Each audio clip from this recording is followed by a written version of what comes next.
BSc part third year की आज की क्लास में हम पढ़ेंगे। हम जो त्वरित्र पढ़ रहे थे उसमें अगला त्वरित्र पढ़ेंगे, कॉकक्रॉफ्ट वाल्टन त्वरित्र। कौन सा त्वरित्र? Cockcroft Walton त्वरित्र। और कई बार एग्जाम में पूछा गया है, इम्पोर्टेंट क्वेश्चन है, कॉकक्रॉफ्ट वाल्टन त्वरित्र है। तो कॉकक्रॉफ्ट वाल्टन त्वरित्र स्थिर वैद्युतिकी तथा वोल्टता संगुणक के सिद्धांत पर कार्य करता है। किस पर? स्थिर वैद्युतिकी और वोल्टता संगुणक के सिद्धांत पर कार्य करता है। तो देखिए इसमें क्या इसका जो डायग्राम है, परिपथ चित्र है, वो आप लोगों को मैं बता देता हूँ, समझा भी देता हूँ। तो यहाँ एक ट्रांसफार्मर लगा हुआ है, देख सकते हैं। यहाँ एक ट्रांसफार्मर है, इसकी ट्रांसफार्मर की ये प्राइमरी कुंडली, इसको कहते हैं हम ट्रांसफार्मर। क्या कहते हैं? ट्रांसफार्मर। ठीक है। तो ट्रांसफार्मर की ये प्राइमरी कुंडली, ट्रांसफार्मर की ये हो गए आपके सेकेंडरी कुंडली। ये इनपुट वोल्टता है ट्रांसफार्मर से, और ये इनपुट वोल्टता जो है प्राइमरी कुंडली से विद्युत चुम्बकीय प्रेरण के कारण ये वोल्टता कहाँ चली जाती है? सेकेंडरी कुंडली पर। अब देखिए सेकेंडरी कुंडली पर चली जाती है। तो बिंदु ए, जो यहाँ पर भी दो अर्धचक्र चलते हैं, एक तो ऋणात्मक अर्धचक्र होगा और एक होगा धनात्मक अर्धचक्र। तो ऋणात्मक अर्धचक्र की स्थिति में जो बिंदु ए है, ऋणात्मक अर्धचक्र की बात करें तो ऋणात्मक अर्धचक्र की कंडीशन में बिंदु ए निगेटिव होगा और बिंदु जो ये बी है ये क्या होगा? पॉजिटिव होगा। तो यहाँ जब प्रथम अर्धचक्र लेंगे तो उस स्थिति में जो ए है वो निगेटिव होगा, बी सिरा क्या होगा? पॉजिटिव होगा। तो जो डायोड D1 है, जो डायोड आपको D1 दिख रहा है, यह डायोड किस में होगा? अग्रबायस की स्थिति में। देख सकते हैं ये डायोड किस स्थिति में रहेगा? अग्रबायस में रहेगा। तथा डायोड जो D2 है, D2, ये डायोड D2 किस स्थिति में रहेगा? पश्च बायस की स्थिति में रहेगा। और संधारित्र C1 अधिकतम निवेशी वोल्टता VO से आवेशित हो जाता है, किंतु जो संधारित्र C2 है, उस संधारित्र C2 पर विभव का मान कितना होगा? 0 होगा। इस संधारित्र C2 पर विभव का मान कितना हो जाएगा? 0। तो इस संधारित्र C1 पर जो वोल्टता होगी वे कितनी होगी? V नोड के रूप में, V0 के रूप में ये वोल्टता रहेगी। यहाँ पर जो वोल्टता का मान रहेगा, इस पर कितनी हो जाएगी वोल्टता?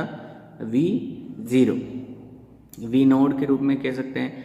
तो निवेशी वोल्टता में द्वितीयक अर्धचक्र में बिंदु A पर धनावेश। अब आ जाता है द्वितीय अर्धचक्र। तो द्वितीय अर्धचक्र में A सिरा तो क्या हो जाएगा? अब द्वितीय अर्धचक्र में A सिरा प्लस में हो जाएगा और B सिरा माइनस में हो जाता है। A सिरा प्लस में और B सिरा माइनस में हो जाएगा। तो इस सिचुएशन में जो डायोड D1 है वो तो हो जाएगा पश्च बायस में, और डायोड D2 हो जाएगा अब आपके अग्र बायस में, जिससे संधारित्र C1 का जो विभव है VO, V नोड, तथा संधारित्र जो C1 व C2 संधारित्र पर जो है समान मात्रा में बट जाता है। जो ये संधारित्र C1 पर जो वोल्टता उत्पन्न हुई थी V नोड के रूप में, यह जो है संधारित्र C1 और संधारित्र C2 पर जो है बराबर बराबर भागों में बढ़ जाती है। यानी कि यहाँ पर भी जो है द्वितीय अर्धचक्र में VO/2 और यहाँ पर भी कितनी हो जाएगी? VO/2 द्वितीय अर्धचक्र की कंडीशन में। तो दोनों पर VO/2 यहाँ विभव का मान हो जाता है। फिर बात करें निवेशी वोल्टता के तृतीय अर्धचक्र की। तो तीसरे अर्धचक्र में जब डायोड D1 पर पुनः अग्रबायस लगेगा, डायोड D1 पर क्या लगेगा? अग्रबायस, और डायोड D2 पर क्या लग जाएगा? पश्च बायस। तो डायोड D1 के कारण संधारित्र पर कुल विभव का मान कितना हो जाएगा? अब VO तो पहले था प्लस अब कितना हो जाएगा? VO/2 तो पहले हो गया था और VO का मान और जुड़ जाएगा। तो इसकी वोल्टता कितनी हो जाएगी? दोनों का जुड़ करके जैसे द्वितीय अर्धचक्र के बाद C1 पर कितना वोल्ट रह गया था, VO/2 रह गया था। अब VO/2 में तृतीय अर्धचक्र की कंडीशन में जो डायोड D1 है अग्रबायस में है, तो इस C1 पर कितनी वोल्टता हो जाएगी, फिर से VO, तो कितना हो जाएगा ये 3V0/2। तो यानी कि C1 पर जो वोल्टता का मान है अब कितना हो जाएगा, तृतीय अर्धचक्र के बाद 3V0/2 के रूप में हो जाएगा। और डायोड जो D2 है वो पश्चबायस रहता है, और इस स्थिति में जो संधारित्र C2 है उस पर वोल्टता का मान कितना है, VO/2 है। ठीक है। इसी प्रकार निवेशी वोल्टता के चतुर्थ अर्धचक्र में डायोड D2 है, अब चतुर्थ अर्धचक्र में डायोड D2 तो क्या हो जाएगा आपके अग्रबायस में, और डायोड जो D1 है वो हो जाएगा पश्चबायस में। तो इस स्थिति में जो C1 पर वोल्टता है वो फिर से जो है C1 और C2 पर क्या हो जाएगी, आधी आधी बढ़ जाएगी। यानी कि C1 पर तृतीय कंडीशन में जो वोल्टता थी 3O/2 थी, तो ये आधी आधी बढ़ जाएगी दोनों पर, संधारित्र C1 और C2 पर। तो आधी आधी बढ़ते ही देखिए C1 और C2 पर वोल्टता का मान कितना हो जाएगा, C1 पर वोल्टता हो जाएगी आपके कुल जो वोल्टता है इस 3V0/2 की आधी हो जाएगी। यानी कि C1 पर वोल्टता फोर्थ चक्र में C1 पर वोल्टता इसकी आधी हो जाएगी, यानी कि 3V0/2 का भी हाफ करेंगे तो कितना हो जाएगा 4। और बात करें फोर्थ अर्धचक्र में C2 पर वोल्टता की, तो C2 पर वोल्टता VO/2 तो पहले ही थी, अब इसकी आधी वोल्टता और जुड़ जाएगी, तो 3V0/4। तो इसका एलसीएम लेंगे तो 4 एलसीएम आ जाएगा, तो यहाँ 2V0 प्लस 3V0, तो यहाँ पर वोल्टता का मान कितना हो जाएगा 5V0/4। कितना हो जाएगा 5V0/4 के रूप में। तो यहाँ वोल्टता का मान कितना हो जाएगा अब दोनों संधारित्रों पर, इस चतुर्थ अर्धचक्र में C2 पर तो जाएगा 5V0/4 और C1 पर कितना हो जाएगा आपके 3V0/4 के रूप में। इसी प्रकार यह अर्धचक्र लगातार चलते रहते हैं और C1 व C2 पर जो है समान विभव V0 होने पर बिंदु C पर बिंदु B के सापेक्ष बिंदु C पर बिंदु B के सापेक्ष 2V0 विभव प्रेरित हो जाता है, जिससे प्रथम खंड ABCD, जो प्रथम खंड है ABCD, इस प्रथम खंड की जो वोल्टता है द्विगुणक की भांति व्यवहार करती है। यानी कि इस प्रकार ये अर्धचक्र चलते रहते हैं और जो ये खंड है ABCD, इसमें C बिंदु पर वोल्टता का मान कितना हो जाता है, लास्ट में जाकर के डबल हो जाता है, 2V0 के रूप में हो जाता है। इसी प्रकार इसी श्रृंखला में यदि दो संधारित्र C3 C4 और दो डायोड D3 D4 जोड़ दिए जाएं तो बिंदु E पर जो वोल्टता का मान है बिंदु B के रेस्पेक्ट में कितना हो जाएगा 4V0 हो जाएगा। फिर इसी तरह यहाँ 4 से जो है इसका डबल हो जाएगा, 8V0 हो जाएगा। तो इस प्रकार ये जो है बढ़ता जाता है। जितने डायोड और संधारित्र का हम यहाँ समंजन करेंगे तो वोल्टता का मान बढ़ता जाएगा। इस प्रकार जो है कोक्रॉफ्ट वाल्टन त्वरित्र वोल्टता संगुणक के सिद्धांत पर कार्य करता है। तो हमने देखो बीएससी सेकेंड ईयर की क्लास में हमने इलेक्ट्रॉनिक्स में वोल्टता गुणक पढ़े थे, तो वहाँ वोल्टता द्विगुणक पढ़ा था, वोल्टता त्रिगुणक पढ़ा था, जहाँ वो निवेशी वोल्टता को 2 गुना या 3 गुना कर देते थे। तो इसी सिद्धांत पर ये जो है कोक्रॉफ्ट वाल्टन त्वरित्र कार्य करता है। बात समझ में आई? तो इस तरह से जो है कोक्रॉफ्ट वाल्टन त्वरित्र है वोल्टता संगुणन के सिद्धांत पर कार्य करता है, जिससे निर्गत वोल्टताएं क्रमशः 2V0, 4V0, 6V0 के रूप में हमें प्राप्त होती है। इससे प्राप्त ऊर्जा का मान अन्य त्वरित्रों से प्राप्त ऊर्जा की तुलना में बहुत कम होता है। दूसरा, कोक्राफ्ट त्वरित्र के उपयोग का जो उपयोग है 4 मेगा इलेक्ट्रॉन ऊर्जा के कण प्राप्त करने में किया जाता है। इसका यह लाभ है कि इसमें कोई गतिशील घटक नहीं होता और इसकी डिज़ाइन भी क्या होती है, सरल होती है, आसान होती है। तो इस प्रकार यदि कोकक्राफ्ट वाल्टन त्वरित्र में n संधारित्रों और n जो है n संधारित्र लिए जाए और n जो है डायोड का उपयोग किया जाए, तब निर्गत जो वोल्टता होगी, V आउटपुट जो होगी, वो n V नोड के रूप में हमें प्राप्त होती है। अर्थात निर्गत वोल्टता वाले सिरे पर जो वोल्टता का मान है, वहाँ पर निर्गत वोल्टता वाले सिरे पर जो है M2 संधारित्र होता है। ठीक है।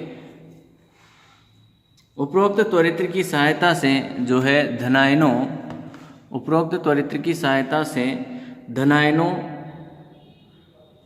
जो है एल्फा पार्टिकल है, ड्यूट्रॉन है, प्रोटॉन है को जो है हम 4 मेगा इलेक्ट्रॉन वोल्ट तक की ऊर्जा से त्वरित किया जा सकता है। ये था हमारे पास कोकक्राफ्ट वाल्टन त्वरित्र। बात करते हैं नेक्स्ट हम वान डी ग्राफ त्वरित्र की। नेक्स्ट क्या है हमारे पास, वान डी ग्राफ त्वरित्र। इसे आप पहले भी पढ़ चुके हैं, पिछली कक्षाओं में भी वान डी ग्राफ त्वरित्र को पढ़ चुके हैं, फिर भी यहाँ हम एक बार इसको पढ़ेंगे। तो इसका जो सिद्धांत है उसके अनुसार वान डी ग्राफ त्वरित्र में यदि एक आवेशित चालक से किसी अनावेशित खोखले चालक को जोड़ दिया जाए, वान डी ग्राफ त्वरित्र में क्या होता है कि एक आवेशित जो चालक है, उस आवेशित चालक से किसी अनावेशित यानी कि जिस पर आवेश नहीं है, खोखले चालक को जोड़ दिया जाए तो आवेशित चालक का संपूर्ण आवेश, जो आवेशित चालक है उसका संपूर्ण आवेश अनावेशित चालक के संपूर्ण पृष्ठ पर वितरित हो जाता है। तो इस तरह से जो है जो चालक है उसका संपूर्ण आवेश किस पर चला जाएगा, अनावेशित चालक के संपूर्ण पृष्ठ पर। तो जो कोक्राफ्ट हम वान डी ग्राफ जो त्वरित्र है, वान डी ग्राफ त्वरित्र का डायग्राम हम देख सकते हैं। वान डी ग्राफ त्वरित्र इस तरह से हमारे पास वान डी ग्राफ त्वरित्र का डायग्राम होता है। यहाँ देखिए ये उच्च वोल्टेज सोर्स होता है। इस उच्च वोल्टेज सोर्स से जो है हम या धनायनों को इस एक बेल्ट होती है, उस बेल्ट पर देते हैं धनायनों को। यहाँ एक 2 घिरनियाँ लगी हुई होती है, P1 और P2 के रूप में 2 घिरनियाँ हैं। इन घिरनियों पर ये पट्टा घूमता रहता है। इस बेल्ट पर जो है हम धनायनों को आरोपित करते हैं। ये धनायन यहाँ जाकर के ये जो खोखला अर्धगोला होता है, खोखला, इस खोखले अनावेशित अर्धगोले पर ये इन धनावेशों को दे देता है और ये धनावेश यहाँ चले जाते हैं और यहाँ से जो है इनकी ऊर्जा में वृद्धि होने के बाद यहाँ से एग्जिट करते हैं, त्वरित्र नली से होकर के ये एग्जिट कर जाते हैं। तो इसका हम पढ़ते हैं। सबसे फर्स्ट हम पढ़ेंगे इसकी बनावट। तो बनावट के बारे में देखिए, वान डी ग्राफ त्वरित्र में एक बड़ा खोखला विद्युत रोधी चालक गोला S होता है। एक विद्युत रोधी चालक गोला S होता है। ठीक है, विद्युत रोधी चालक गोला S होता है। एक लचकदार विद्युत रोधी पदार्थ का बना 30 सेंटीमीटर चौड़ा बेल्ट लेते हैं हम। ये 30 सेंटीमीटर चौड़ा जो है एक बेल्ट होता है। एक सीध में जो है 2 घिरनियाँ P1 P2 पर लगा रहता है।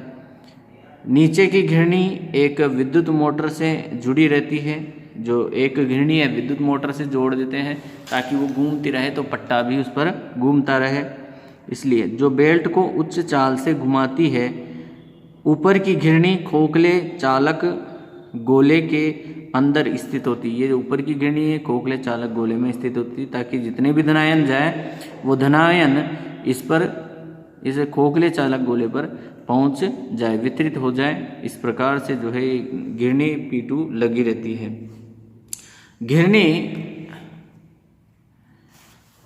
घिरनी P2 के पास एक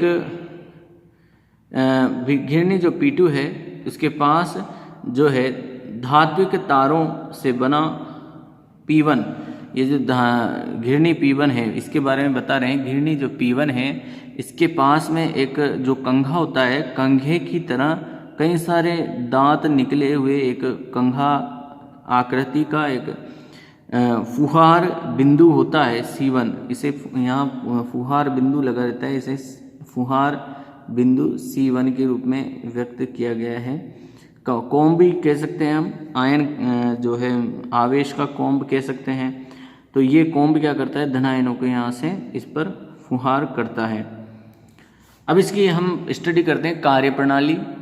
तो जब उच्च वोल्टता स्रोत से, अभी हम इसको डिस्कस करेंगे कार्यप्रणाली को। तो देखिए प्रिय विद्यार्थियों, यहाँ से लेकर यहाँ से बनावट शुरू हो रही है और ये यहाँ पर जो है बनावट ख़त्म होती है। ठीक है, बनावट यहाँ ख़त्म हो गई। अब हम पढ़ेंगे जब उच्च वोल्टता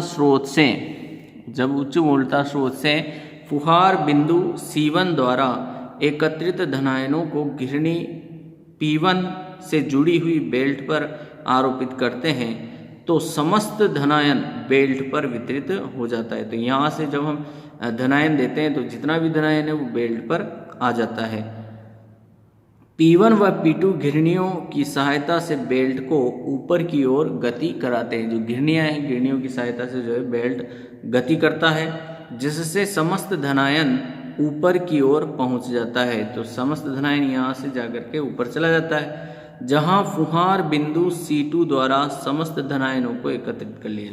तो यहाँ जो ये एक कॉम्ब और लगा रहता है, ये क्या करता है, सभी धनायनों को अपनी ओर खींच लेता है, उसको एकत्रित कर लेता है। फुहार बिंदु C2 एक अनावेशित खोखले चालक पृष्ठ से जुड़ा होता है, जिसके कारण समस्त धनावेश खोखले चालक पृष्ठ पर वितरित हो जाते हैं। अतः अनावेशित खोखला चालक एक उच्च वोल्टता स्रोत की भांति क्या करता है, व्यवहार करता है, जिससे आयनों को त्वरित कराते हैं। अब वो सभी आयन कहाँ चले गए, उस खोखले चालक गोले में चले गए। उस खोखले चालक एक उच्च वोल्टता स्रोत की भांति व्यवहार करने लगता है, जिससे कि जो है आयन उसमें घूमने से उसमें जो उच्च वोल्टता का हो गया, तो उच्च वोल्टता के स्रोत की भांति वो व्यवहार करता है। तो उच्च वोल्टता स्रोत में जब धनायन घूम करके आएगा तो घूमने से उसमें चक्रण करने से उसमें उसके वेग में और उसकी ऊर्जा में क्या हो जाएगी, वृद्धि हो जाएगी, और आयन जो है क्या हो जाता है, त्वरित हो जाता है। जब धनायन स्रोत से आयन उत्सर्जित होते हैं तो उच्च वोल्टता स्रोत के खोखले चालक से त्वरित होकर, अब जैसे वो धनायन में जो है उस धनायन जो अर्धगोला है वो एक प्रकार से क्या हो गया, आपके धनायन का सोर्स हो गया।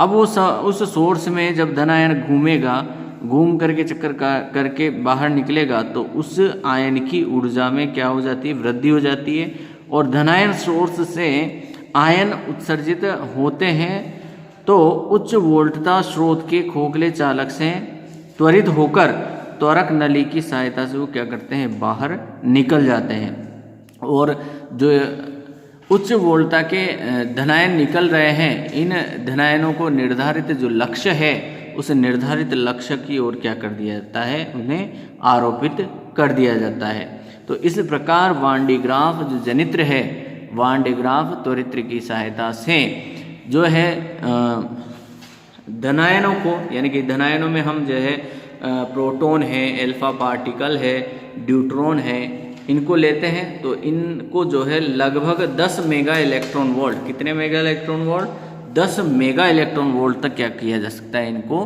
त्वरित किया जा सकता है।